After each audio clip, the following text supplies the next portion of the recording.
Hello viewers, আজকে আমি তোমাদের জন্য পোলার ও কার্তেশীয় সমীকরণ গঠনের ম্যাজিক ট্রিক্স নিয়ে আলোচনা করব। অর্থাৎ আমরা এর আগের লেকচারে কিভাবে পোলার ও কার্তেশীয় স্থানাঙ্ক তৈরি করা যায়, পোলার স্থানাঙ্ক দেওয়া থাকলে কার্তেশীয় স্থানাঙ্ক বের করা যায়, আবার কার্তেশীয় দেওয়া থাকলে পোলার বের করা যায়, এই বিষয়টা নিয়ে আমরা আলোচনা করেছি। তো যারা এই ক্লাসটি দেখোনি অবশ্যই কিন্তু তারা আমার আগের এই ক্লাসটি দেখবা, পোলার আর কার্তেশীয় স্থানাঙ্ক নির্ণয়, দেন তোমরা হচ্ছে সমীকরণ গঠনের ক্লাসটি দেখবা। ওকে, তাহলে তোমাদের কনসেপ্টটা একটু ক্লিয়ার হবে। তো এবার আমরা শুরু করি কিভাবে সমীকরণ থেকে একটা সমীকরণ থেকে আরেকটা সমীকরণ গঠন করা যায়। তাহলে লেটস গো, আমরা শুরু করি। দেখো, পোলার সমীকরণে প্রকাশ করব, এই জন্য আমরা দুইটা প্রশ্ন লিখেছি। পোলার সমীকরণ, এখানে এই দুইটা প্রশ্নতে দেওয়া আছে কার্তেশীয় মান। কিভাবে বুঝলাম কার্তেশীয়? ভাইয়া আমরা জানি কার্তেশীয় হবে কি, এক্স ওয়াই এর মান দেওয়া থাকলে সেটা কার্তেশীয় হয়। তাহলে এক নম্বরটা দেখো, এক নম্বর সমীকরণ আমাদের ছিল X square plus Y square equal হচ্ছে এ স্কোয়ার। অর্থাৎ এটা দেওয়া আছে কার্তেশীয় সমীকরণ, আমাদের বের করতে হবে পোলার সমীকরণ। ওকে, তাহলে আমরা পোলার সমীকরণ বের করার জন্য আমরা কিন্তু জানি যে, দেখো ভাইয়া, আমরা একটা জিনিস শুরুতেই শিখেছিলাম যে x equal r cos theta আর y ইকুয়াল হচ্ছে r sin থিটা, এটা কিন্তু আমরা শিখেছিলাম।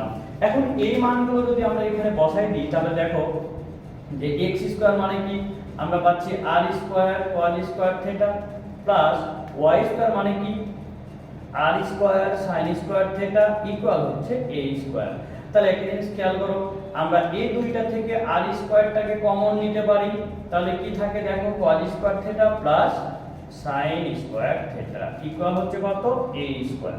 এখন দেখো, আমরা ছোট থেকেই এই সূত্রটি শিখে আসছি যে sin square theta plus cos square theta এর মান কত, 1।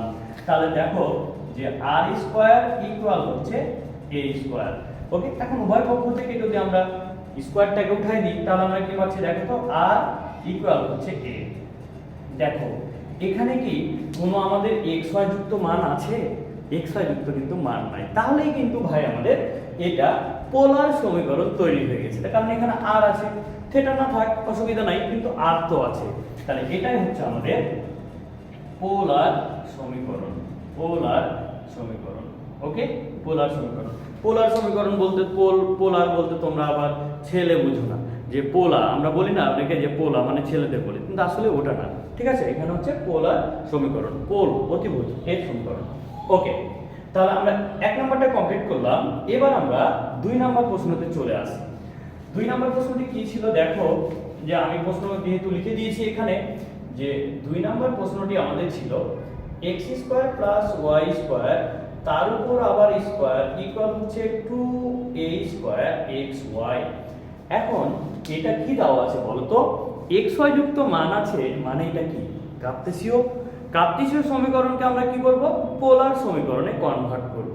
ওকে, তাহলে দেখো যে আমরা কিন্তু X square plus Y square এর মানটা কিন্তু আমরা শিখে নিয়েছি। দেখো আমরা পেয়েছিলাম না যে r equal root over X square plus Y square, এটা কি আমরা পেয়েছিলাম না? তাহলে এখান থেকে যদি আমরা উভয় পক্ষকে বর্গ করি, তাহলে r square equal x square plus y square চলে আসে না বলো তো? দেখো তো তোমরা যে r স্কয়ার ইকুয়াল কি x square plus y square চলে আসে না? তাহলে এই মানটি যদি আমরা এখানে বসাই দিই যে x square plus y square এর মান হচ্ছে r স্কয়ার তার উপর আবার স্কয়ার ইকুয়াল 2a স্কয়ার। এখন ভাইয়া x এর মান তো আমরা একটু আগে শিখলাম যে x এর মান হচ্ছে r cos theta into y এর মান, y এর মান হচ্ছে কি r sin থিটা, এটাও আমরা একটু আগে শিখে নিলাম। এখন দেখো যে আমরা যদি এখান থেকে r পাওয়ার 4 ইকুয়াল r আর r গুণ করলে কি হয়, r স্কয়ার, আর এখানে থাকছে a স্কয়ার, এই 2টাকে যদি আমরা এর দিকে সাজাই নিই 2 sin থিটা cos থিটা, এটা আমরা সাজাতে পারি, তাই না? কারণ সবগুলো ইনটু আকারে আছে, তাহলে আমরা যে কোনো ভাবে আমরা কিন্তু আমরা রাখতে পারি, যেহেতু ইনটু আকারে আছে, যেখানে খুশি সেখানে আমরা রাখতে পারি। তাহলে r ইনটু r গুণ করে r স্কয়ার পেলাম, এই স্কোয়ারটাকে রেখে দিলাম, এই 2 কে আমরা এই দুইটার সাথে সাইন আর কজের সাথে ইনটু আকারে রেখে দিলাম।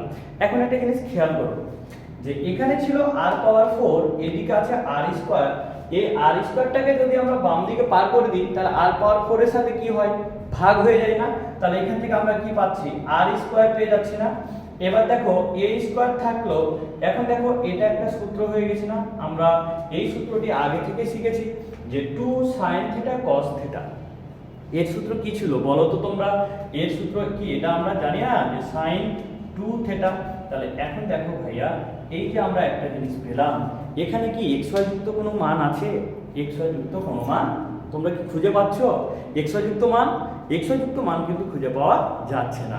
তাহলে এই সমীকরণটি কিন্তু আমাদের পোলার সমীকরণ হয়ে গেল, পোলার সমীকরণ। তো একটা জিনিস মাথায় রাখবা যে যখনই তুমি একটা ইকুয়েশন থেকে x আর y কে উঠাই দিতে পারবা, ওই জায়গাটাই কিন্তু তোমার পোলার সমীকরণের উত্তর। তুমি যদি মনে করো আমি আরো ডিটেইলসে ভাঙতে পারো, যদি না ভাঙো সেটাও কিন্তু তোমাদের হয়ে যাবে। তাহলে পোলার সমীকরণ মানে আমরা x আর y কে রাখবো না, যে কোনো ভাবে আমরা কিন্তু সমীকরণ থেকে সেটাকে আউট করতে পারবো, আউট করতেই হবে তোমাকে। ওকে, তাহলে দেখো ভাইয়া, যদি তোমার বেসিকটা ক্লিয়ার থাকে, বেসিক কনসেপ্ট যদি ক্লিয়ার থাকে, তাহলে কিন্তু খুব সহজেই কিন্তু আমরা সমস্ত অঙ্ক কিন্তু আমরা সলভ করতে পারবো। আসলে কি যে তোমরা শুধু অনেকেই কিন্তু এরকম ভাবে যে আমি ম্যাথ দেখলেই ভয় পাই, যে আমি পারবো না, আমাকে ভালো লাগে না। ভালো লাগবে না কেন? যদি তুমি ভালো লাগাও, তোমার বেসিক যদি স্ট্রং থাকে, তাহলে কিন্তু ভাইয়া প্রত্যেকটা ম্যাথ কিন্তু তুমি সলভ করতে পারবা। এবং এটাই হওয়া দরকার, কারণ দেখো যে তুমি ইঞ্জিনিয়ারিং সেক্টরে যদি যেতে চাও, ভালো সাবজেক্ট নিয়ে যদি পড়তে চাও, ম্যাথের বিকল্প কিন্তু ভাইয়া কিছুই নাই। ওকে, এই জন্য তোমাকে বেসিক স্ট্রং করে কিন্তু পড়াশোনা করতে হবে, যাতে অ্যাডমিশনে যাতে তোমাকে বাধা অতিক্রম করতে পারো। অ্যাডমিশনের ম্যাথের ভীতিটা যাতে তোমার দূর হয়ে যায়, এই জন্য কিন্তু তোমাকে পড়াশোনা করতে হবে। আর পড়াশোনা নিজের জন্যই করতে হবে। একটা জিনিস তোমরা জানো, দেখো যে ভাইয়া পৃথিবীতে তুমি যা কিছুই অর্জন করবা, সমস্ত কিছুর কিন্তু ভাগিদার আছে।